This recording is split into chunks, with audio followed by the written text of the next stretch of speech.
how do you feel then about the alternatives that are being used now for heroin? In Ithaca, they've just created a heroin maintenance program.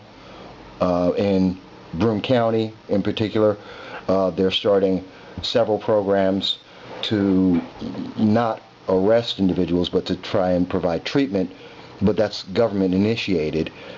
And you've also said you want to reduce the size of government, but this is something that would expand it.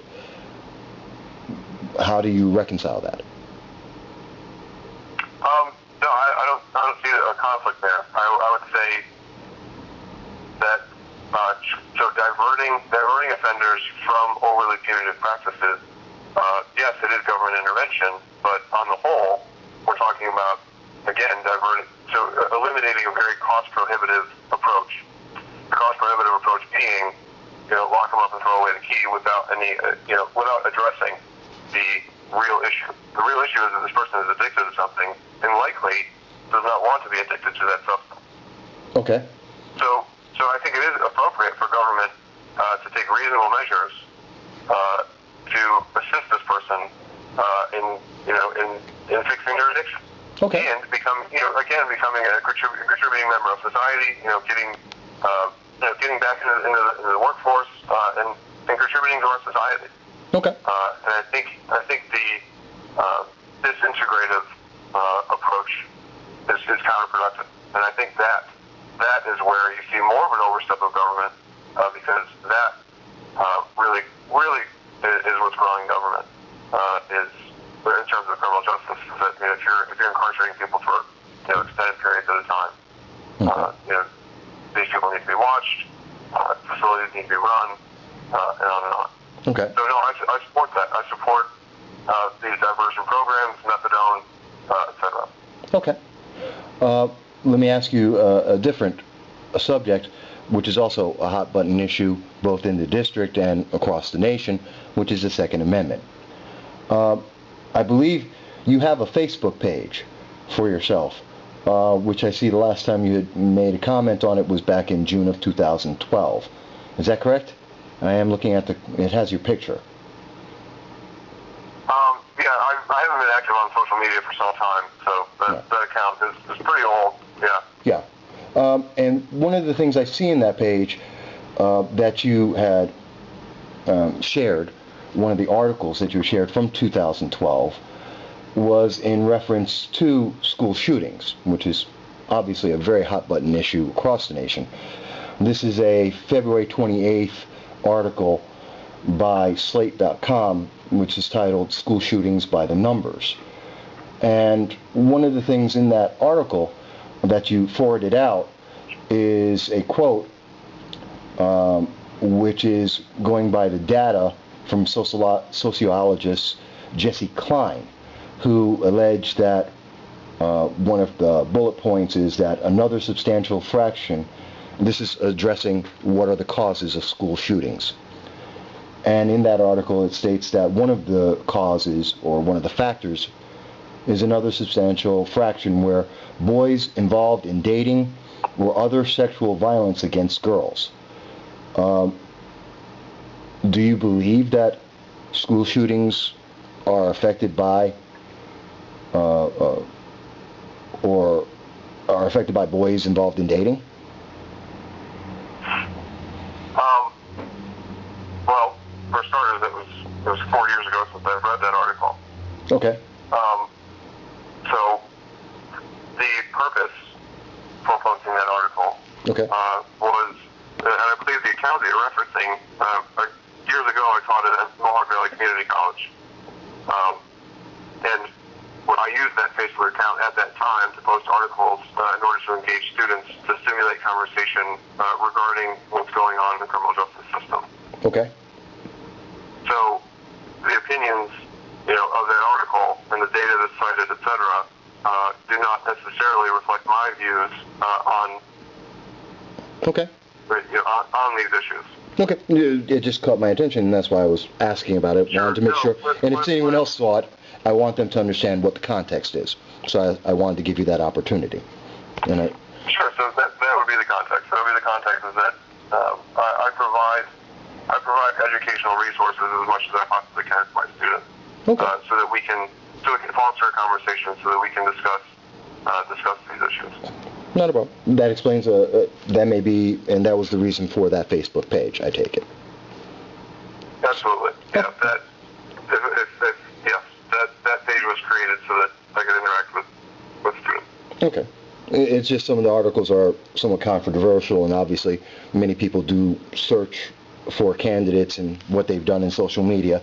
We want to make sure that we give them a proper context so they understand what they're looking at, and it's not necessarily a viewpoint of yours. Absolutely. So that particular Facebook page was designed to promote conversation with students. Okay. So as a further clarification, can you tell me, where do you stand on the Second Amendment?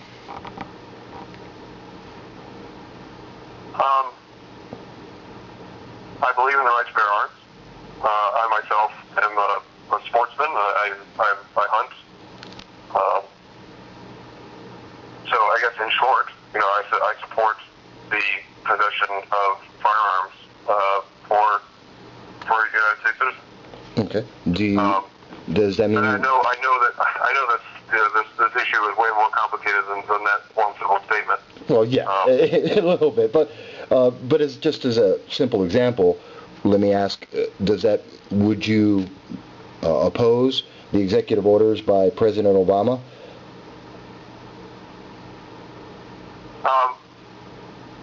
Specifically on gun control. Right. So I know that he passed executive orders. The details. Would you be able to? What some of the details? Which are you referencing? Well, he's had two major cases of that. The most recent one would be the gun show restrictions that he's imposed.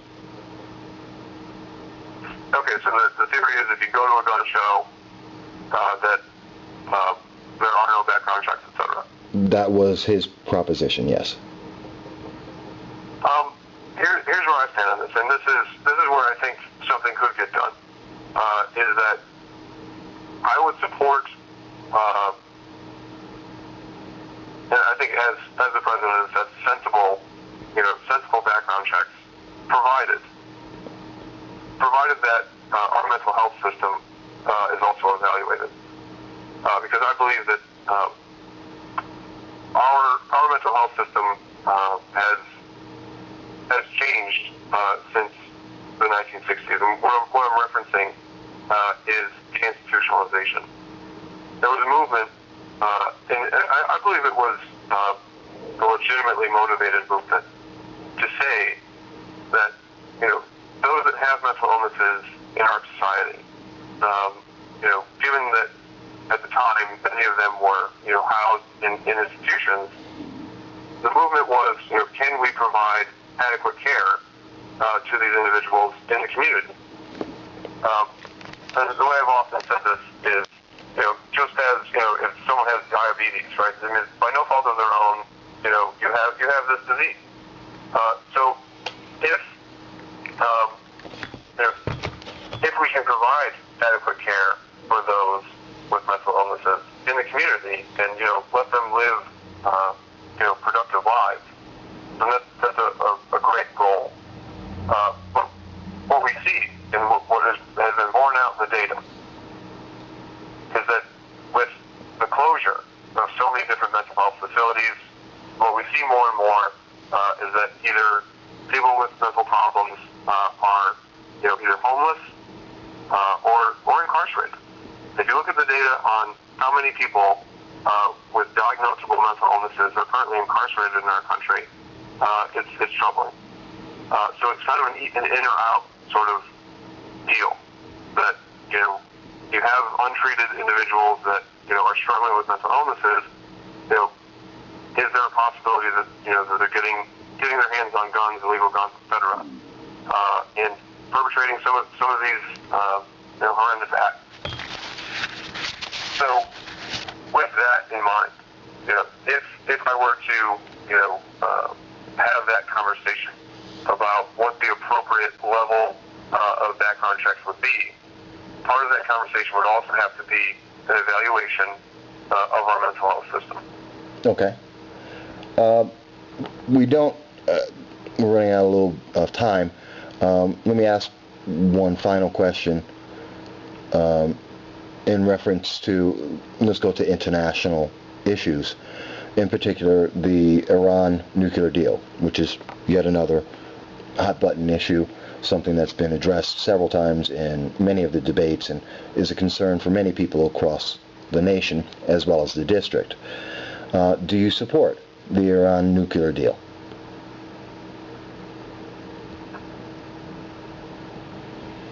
As I understand the Iran nuclear deal, the way it was structured is that the United States and others have the ability to inspect Iran's nuclear production. With a 28-day delay. Right. Now, some have criticized that 28-day delay. But as I understand it, there is, in terms of course I'm not a nuclear physicist, right? So, I mean, we're all trying to get a handle on these things. But as, from what I've read and from what I understand, you can't flush it down the toilet, right? So, I mean, if the police are knocking at the door and you have drugs in the house, you can flush it down the toilet. If you know an inspection is coming 28 days out, if there was something that you were doing that is not within the rules and regulations that were established in this deal, then it can't really be hidden. So I That's suppose disputed. For that reason, so given that inspection. Given that there is that inspection provision, that the United States and others are able to inspect Iran's facilities as needed, my understanding of that, that I support it. Okay. And if we had to give it, do you support it or do you not? Again, my understanding of the deal, my understanding of the inspection process. And given the consensus, it seems that there's a pretty good consensus among the scientists in the field that say that this deal is sound. I'm not aware of scientists saying that, but okay. I know of politicians saying that. I'm not familiar with any scientists that have said that. Are you referring to a specific article? I mean, I don't have it with me. Okay. I mean, I've heard reports. I've read a few things. And so, given my knowledge on the matter, okay. I would have to say in the report. I support it. Okay. I say okay. So I support it with reservation. We'll put it that way, because admittedly, I consider myself to be very well versed in terms of criminal justice issues. Am I particularly well versed in the Iran nuclear deal to this point? I would say absolutely less so. So, is additional research required? Absolutely. And I'm someone who enjoys research. So, again, given my understanding of how the Iran nuclear deal was structured, and again, given that the United States has the ability to inspect as needed, that seems to me to be appropriate. Okay. Not a problem. Got about just about 2 minutes left here. And let me ask, is there anything else that any of the listeners, any of the readers, any of the voters in the district, anything that you would also want them to know or hear about? Yes, I think that the voters of this district would like someone that represents their interests. And given that Congress has become as partisan as it has become, and given that so little has been getting done in Congress. I would say that supporting a third-party candidate is an avenue toward the end of having your interests represented. That is to say that a third-party candidate would not be beholden to the agendas of one of the major parties.